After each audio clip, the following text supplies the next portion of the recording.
Hello everyone, welcome to online classes. Hope you all are fine. So, we were doing chapter number 9, and this is the part 5 of chapter 9. So, let's start the chapter.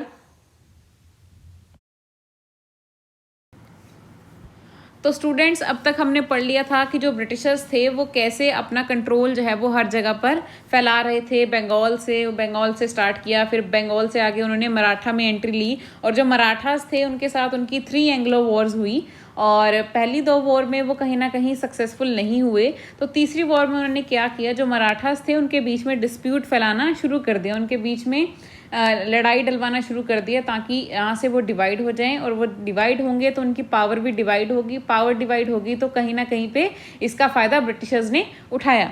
तो आज का topic हमारा है British paramountcy before third Maratha war.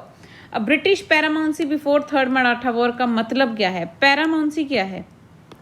Paramountcy होती है सबसे ऊपर, जो अपने आप को सबसे ऊपर मानता है, दैट इज पैरामाउंसी। तो जो ब्रिटिशर्स थे वो कहीं ना कहीं अपने आप को सबसे ऊपर मान रहे थे। अब इसके बारे में थोड़ा सा बताती हूँ। उस टाइम पे जो गवर्नर जनरल थे, जब ये टाइम पीरियड चल रहा था 1813 टू 1823 का, तो उस टाइम के जो गवर्नर जनरल थे वो थे लॉर्ड हेस्टिंग्स। लॉर्ड हेस्टिंग वहाँ के गवर्नर जनरल थे उस टाइम पे, और उन्होंने एक नई पॉलिसी को अडॉप्ट किया, दैट इज पैरामाउंसी। पैरामाउंसी में क्या होता है कि वो बोलते थे कि आप जो भी करोगे वो हमसे पूछ के करोगे। कोई भी किंग है, कोई भी रूलर है, वो हमसे पूछे बिना कोई भी डिसीजन नहीं लेगा। हम जो है वो सबसे हायर अथॉरिटी हैं, आप अपने बिहाफ पे कोई डिसीजन नहीं ले सकते। तो ये पैरामाउंसी एक बहुत ही गलत स्टेप था, बहुत ही स्ट्रिक्ट स्टेप था, जो कि लॉर्ड हेस्टिंग के द्वारा लिया गया था। और ये बहुत इंपॉर्टेंट क्वेश्चन बनता है कि पैरामाउंसी की पॉलिसी किसने स्टार्ट करी थी? तो वो थे लॉर्ड हेस्टिंग। ये आपको याद करना है, लॉर्ड हेस्टिंग।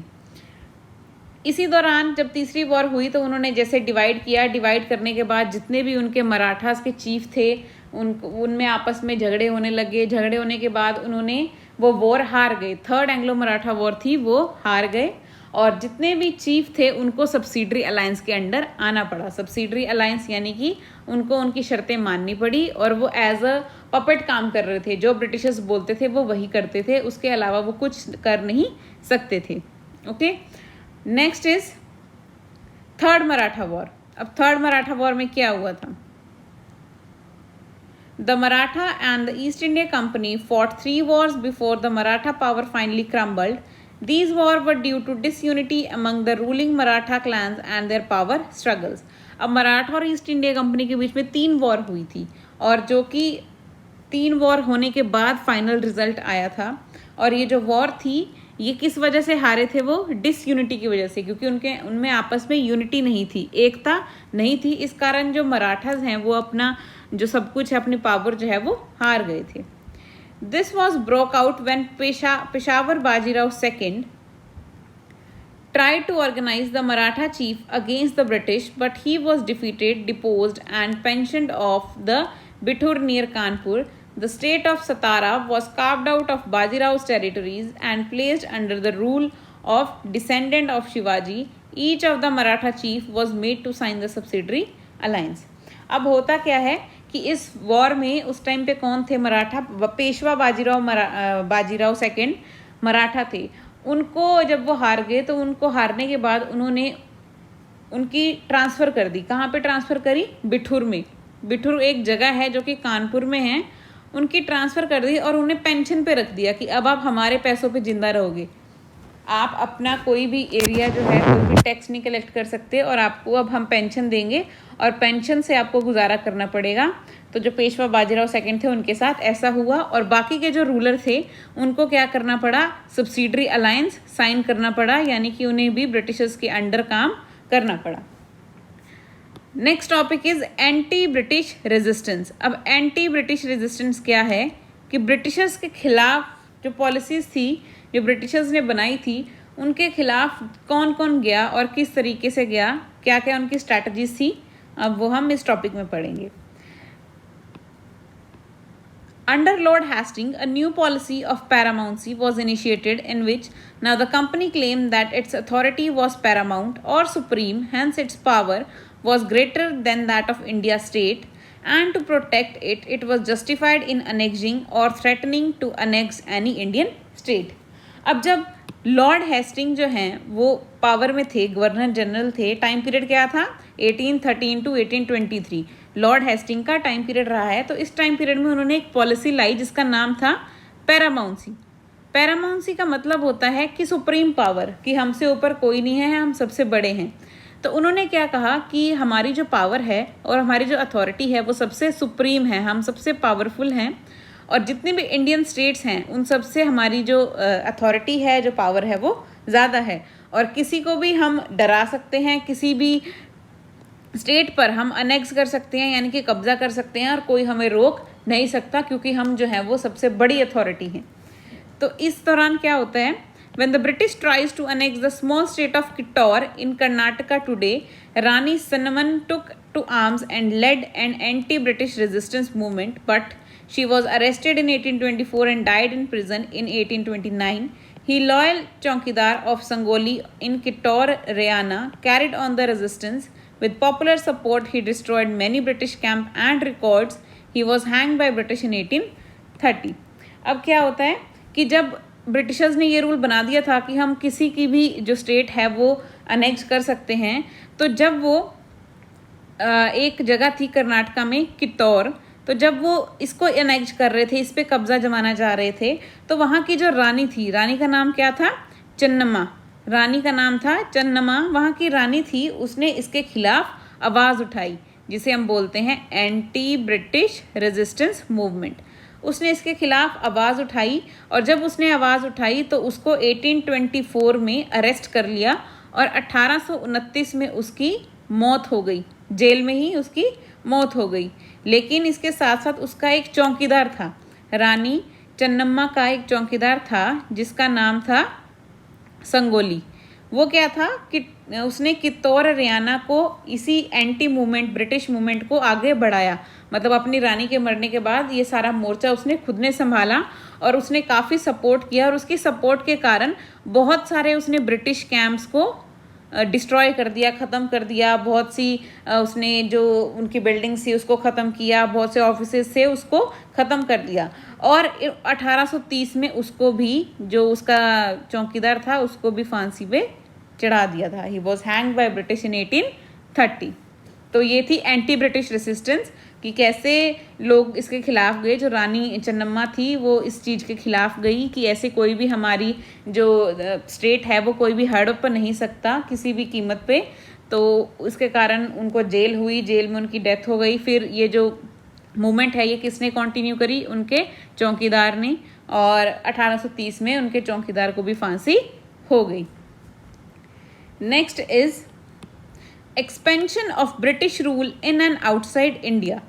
अब इंडिया के अंदर तो ब्रिटिशर बहुत एक्सपेंशन कर रहे थे, यानी कि काफ़ी हद तक उन्होंने अपना राज जो है वो फैला लिया था। अब आउटसाइड इंडिया में वो कैसे एक्सपेंशन कर रहे थे, इसके बारे में पढ़ते हैं। In late 1830, the company feared that Russia might expand across Asia and enter India from northwest, that is Sindh. The British fought a prolonged war with Afghanistan 1838 to 1842 and established indirect rule there. Sindh was annexed to the company territory in 1843. After the death of Maharaja Ranjit Singh, his youngest son Dalip Singh took over the Sikh state. Two prolonged wars were fought with Sikh kingdom, and ultimately in 1849, Punjab was annexed to company territory. Dalip Singh was given pension and sent to England. Lower Burma, coastal Myanmar in 1852 was annexed to the British territory. अब outside India, India के बाहर भी जो company है वो कहीं ना कहीं अपना राज जो है वो जमाना चाहती थी। वो क्यों करना चाहती थी ऐसा, क्योंकि कंपनी को कहीं ना कहीं डर था कि जो रशिया है वो अपना जो एरिया है वो एशिया की तरफ एक्सपैंड ना कर दे। एशिया क्या है, इंडिया जो है वो एशिया के अंदर आता है ना, ठीक है। तो एशिया की तरफ जो है अपना एरिया एक्सपैंड ना करे और इंडिया में एंटर ना हो। अगर रशिया भी इंडिया में एंटर हो जाता तो कहीं ना कहीं जो ब्रिटिशर्स हैं वो पावरफुल ना रहते, उनकी जो पावर है वो कम हो सकती थी। तो इस चीज़ को हटाने के लिए उन्होंने क्या किया जो अफ़गानिस्तान है नॉर्थ वेस्ट एरिया में, वहाँ पे अफ़गानिस्तान के साथ उनकी वॉर हुई और वहाँ से उन्होंने वो अफ़गानिस्तान पर कब्जा किया। 1838 टू 1842 तक ये वॉर चली और इनडायरेक्टली वहाँ पर रूल करने लग गए। जब वो वहाँ पे रूल करने लग गए तो एक सिंध जगह है जो कहाँ पे है, नॉर्थ वेस्ट की साइड पे, नॉर्थ वेस्ट साइड पे सिंध जगह है, वहाँ को उसको भी उन्होंने अनेक्स कर लिया और कंपनी की टेरिटरी बना ली। 1843 में सिंध भी जो है वो ईस्ट इंडिया कंपनी के अंडर आने लग गया और उस पर जो कब्जा था वो ईस्ट इंडिया कंपनी था। ईस्ट इंडिया कंपनी उस पर रूल करने लग गई। अब क्या होता है कि जब महाराजा रंजीत सिंह की डेथ हो गई, अब उन्होंने पंजाब को भी तो अनेक्स करना था, तो पंजाब पे रूलर कौन थे, महाराजा रंजीत सिंह। तो जब महाराजा रंजीत सिंह की डेथ हो गई तो जो सिख स्टेट है, सिख स्टेट यानी कि जो पंजाब साइड वाली स्टेट थी, उसको उनके सबसे जो छोटे बेटे थे दलीप सिंह, उन्होंने टुक ओवर कर लिया। महाराजा रंजीत सिंह के बाद दलीप सिंह जो थे वो अपनी स्टेट को संभाल रहे थे और वहाँ पर रूल कर रहे थे। और इस टाइम क्या होता है कि 2 वॉर होती हैं ईस्ट इंडिया कंपनी के बीच और दलीप सिंह के बीच, और 1849 में ये वॉर भी वो जीत जाते हैं और जो सिख किंगडम है, सिख किंगडम सारा का सारा सिख का साम्राज्य है, दैट इज़ पंजाब, वो भी कंपनी के टेरिटरी के अंदर आ जाता है। और दलीप सिंह को कहाँ भेज दिया जाता है, इंग्लैंड में भेज दिया जाता है और उनकी पेंशन लगा दी जाती है। इसके साथ साथ पंजाब के साथ साथ जो लोअर बर्मा है, बर्मा आइलैंड आपने सुना होगा, जो लोअर बर्मा है, कोस्टल एरिया है म्यांमार का, उसको भी ब्रिटिश टेरिटरी ने एनेक्स कर लिया, उसको भी धोखे से हड़प लिया और 1852 में ये सब उनके अंडर, तीनों चीज़ें ब्रिटिश इंडिया के अंदर आ गई। Next topic is Lord Dalhousie's expansion policies.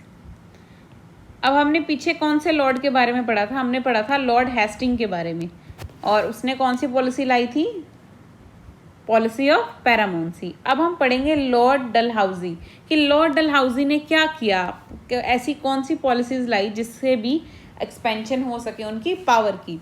तो उन्होंने बहुत सी पॉलिसीज लाई, लेकिन जो मेन पॉलिसी बताई जाती है that is doctrine of lapse. Doctrine of lapse, doctrine of lapse क्या है, ये बहुत इंपॉर्टेंट टॉपिक है। डॉक्ट्रिन ऑफ लैप्स में क्या होता था कि लॉर्ड डलहौजी ने एक पॉलिसी लाई जिसका नाम था डॉक्ट्रिन ऑफ लैप। ये गवर्नर जनरल थे उस टाइम के। इन्होंने कहा कि अगर कोई भी इंडियन स्टेट है उसको अनेक्स करना है, उसको अपने अंडर करना है, तो क्या करना है कि अगर किसी का भी कोई भी आगे हायर नहीं होता, जैसे क्या होता है कि जो राजा का बेटा होता है उसी को फाइनली राजा बनाया जाता है मरने के बाद, लेकिन लॉर्ड डलहौजी ने क्या कहा कि अगर राजा का कोई भी बेटा नहीं होता तो सारे का सारा जो साम्राज्य है, सारी की सारी पावर है, वो automatically British east India company की हो जाएगी, वो ब्रिटिशर्स के हाथ में चली जाएगी। और इसके साथ साथ ये भी बोला कि अगर जो राजा है वो किसी को अडॉप्ट करता है, अपना बच्चा अडॉप्ट करता है, बेटा अडॉप्ट करता है, तो उसे भी उसका नेचुरल हायर नहीं माना जाएगा, उसे उसका असली जायदाद का हकदार नहीं माना जाएगा। और उस टाइम पे भी राजा के मरने के बाद चाहे गोद लिया हुआ बेटा होगा उसे ये माना नहीं जाएगा, और ये सारी की सारी जो संपत्ति है, सारा का सारा साम्राज्य है, वो किसके पास चला जाएगा, ब्रिटिश ईस्ट इंडिया कंपनी के साथ। तो इस तरीके से काफ़ी सारे जो थ्रोन थे, काफ़ी सारी गद्दियाँ थी जो वो ईस्ट इंडिया कंपनी ने अपने नाम करी थी, जैसे कि सतारा, संबलपुर, उदयपुर, नागपुर, झांसी, ये सब किसके अंडर आते थे, इस पॉलिसी के अंडर आते थे, क्योंकि इन्होंने अपने चिल्ड्रंस जो है वो अडॉप्ट किए थे, इनके अपने खुद के बच्चे नहीं थे।